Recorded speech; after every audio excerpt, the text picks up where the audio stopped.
The Unsettling Silence. Chapter 1. The Silent Welcome.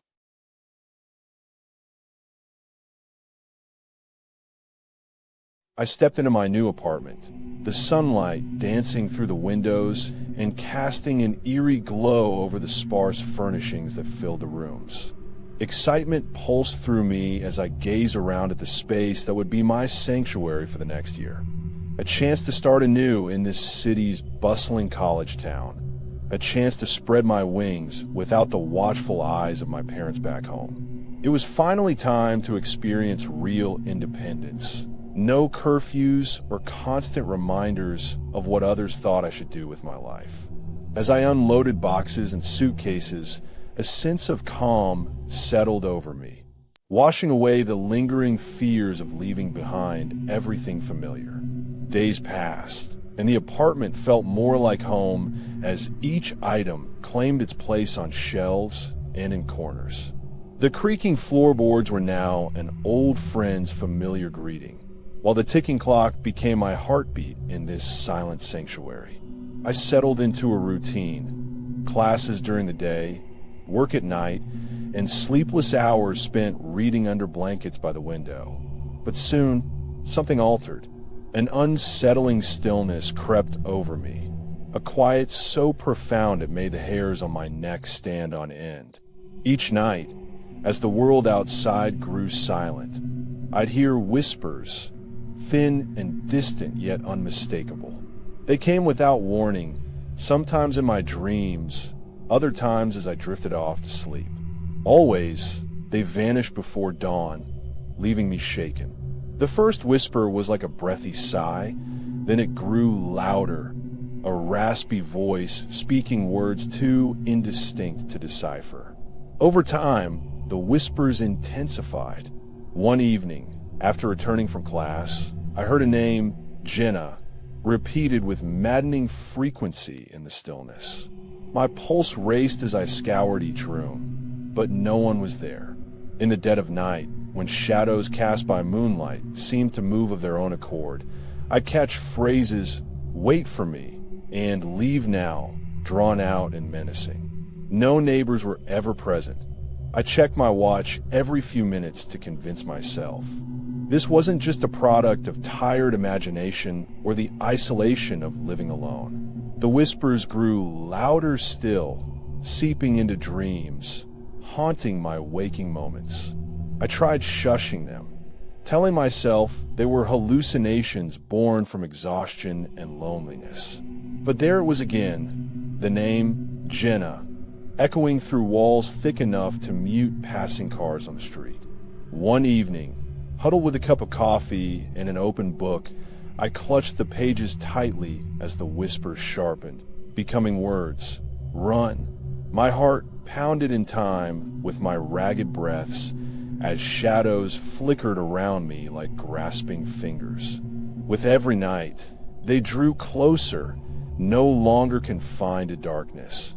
Whispers reverberated from walls, floorboards, and even the refrigerator. I could feel an unseen presence watching, breathing, waiting. I began leaving lights on, thinking it would deter whatever specter this was, but it only deepened the shadows. Each night found me more frayed than the last. Books abandoned, I'd sit motionless, listening to those raspy murmurs that seeped from all corners. Something wanted my attention, yet remained invisible. Whispers turned into a cacophony of voices, hushed and urgent, as if sharing secrets only they knew. In the quiet hours before dawn, a chilling laughter drifted in on the breeze, sending icy tendrils down my spine. A low, mirthless laugh that didn't belong to any friend or roommate I'd never had. The eerie atmosphere stole sleep. Exhaustion crept over me like frost.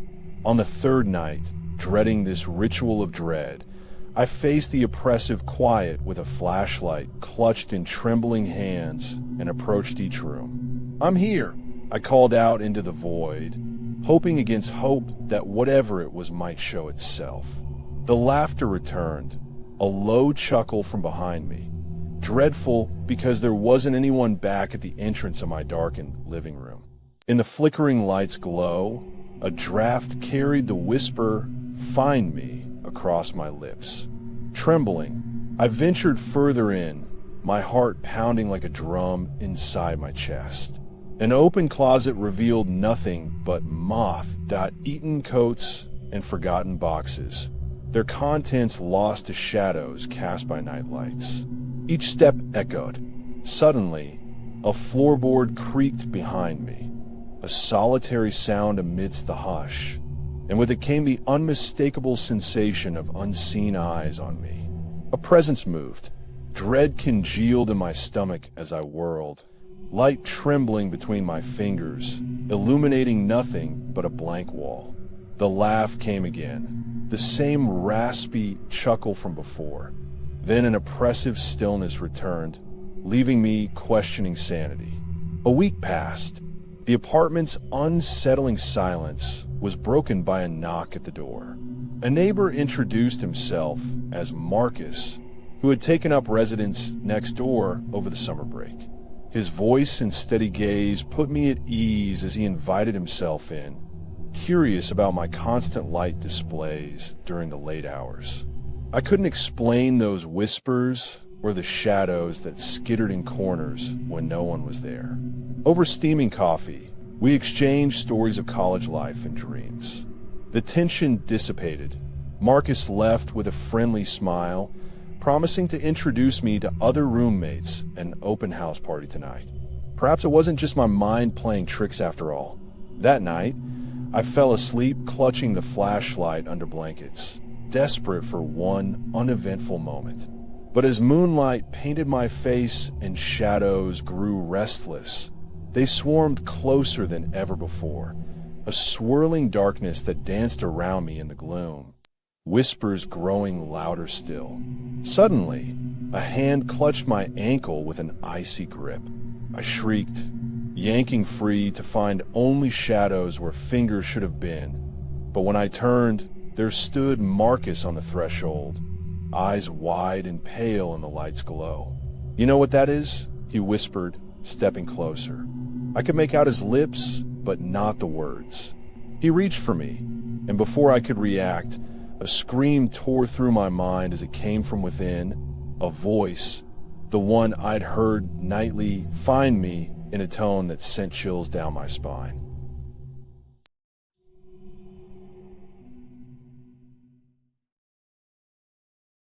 Chapter 2. The whispers grow louder.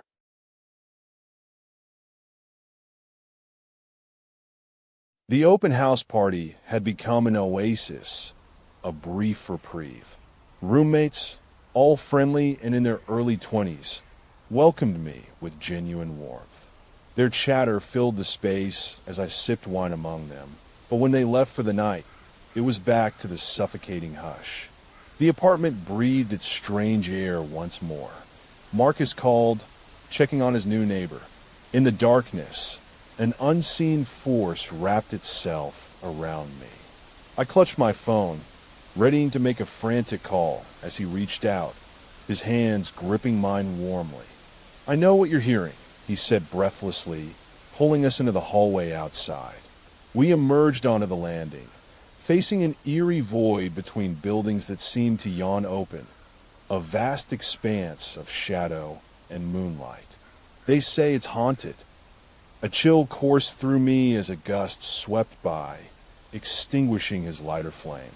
I'd grown accustomed to the silence, yet dreaded this unknown specter more than ever before.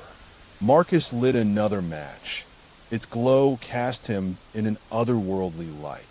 Shadows moved behind us, vaguely, eerily. The laughter returned, a cold, mirthless sound that echoed off the concrete below as if it had a mouth now. I stared down at blackness. What could be worse than this haunting? His words spilled out between gasps. "You're not alone." He spoke of an investigator named Lena who knew the building's dark tales. Marcus and I ventured to find her, navigating winding stairways beneath our dorm. We passed door after closed door until we reached 14B, where a woman in leather jacket, hair like a raven cloak, greeted us. "Welcome, kid. You're new around here." Her eyes seemed to hold centuries of secrets. The building's walls seemed to shudder as she spoke. Marcus told her all, ending with that awful laugh ringing from within my apartment. Lena nodded, a sharp, decisive movement. "Lena Blackwood, your resident paranormal." She pulled out a journal covered in symbols and arcane texts, the pages crackling with age. Her gaze locked on mine as I handed over the flashlight, its beam dying soon after entering her hands. In that hollow silence, I wished for those words back. "Find me." Lena's smile was both enticing and unnerving when she said, "I can help you or keep you safe, both if you show me something." Something followed us through narrow corridors, a presence more tangible than whispers by now, as though it played a twisted game of tag. We reached my apartment, entering to an expectant hush, the laughter echoing within. Lena opened her book. A page flipped with an unseen hand. The paper whispered across wood, revealing a sketch of me staring out into a void, the blackness of space and its emptiness, drawn in charcoal before it was inked red. "You." The words seemed to resound from everywhere as Lena closed the journal. "I'm here," I managed to say with shaking breaths, but those eyes told another tale, more than she'd spoken so far. Shadows began swirling faster, licking at our ankles and thighs like living tendrils. In a flicker of moonlight, they solidified into figures, a chorus of gaunt shapes. "Run!" the laughter commanded once more. Then they lunged towards us with ghostly speed, becoming Lena's shadows, her shadowed form among their number. I'd never felt such an awful welcome. Lena's face was a mask of concern. In the dark corners of our world, her words blended into unintelligible mumblings as darkness swirled to life around us, obscuring everything but her voice. "They don't want you here." Hands grabbed my shoulders from behind, a grip so cold. Lena turned, flashlight at arm's length, casting a pale glow.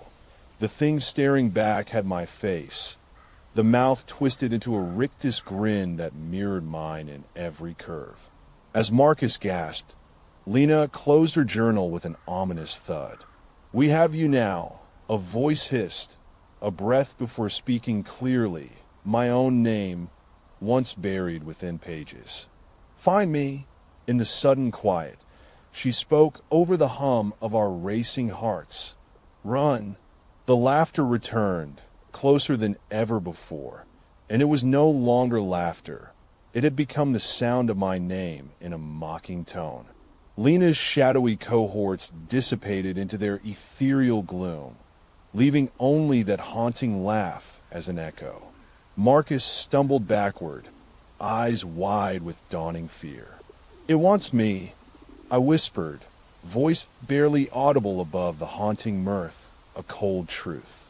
They parted to reveal Lena, backlit by the front door, the sketch before us, alive on paper, ink seeping from my lips and down a tee to shirt soaked crimson with blood, my own blood. Lena's features contorted in a cruel smile. "You're not alone now," she whispered as an unseen force bore me to my feet and pulled me out into the night. With Marcus stumbling after, we fled upstairs, each breath catching the darkness like a trapdoor to an abyss, a presence between us and freedom.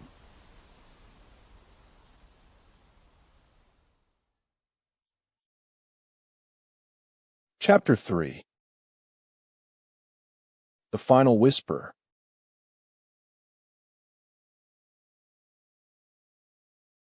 Marcus lagged behind as Lena pulled me away from the building, down the alley below.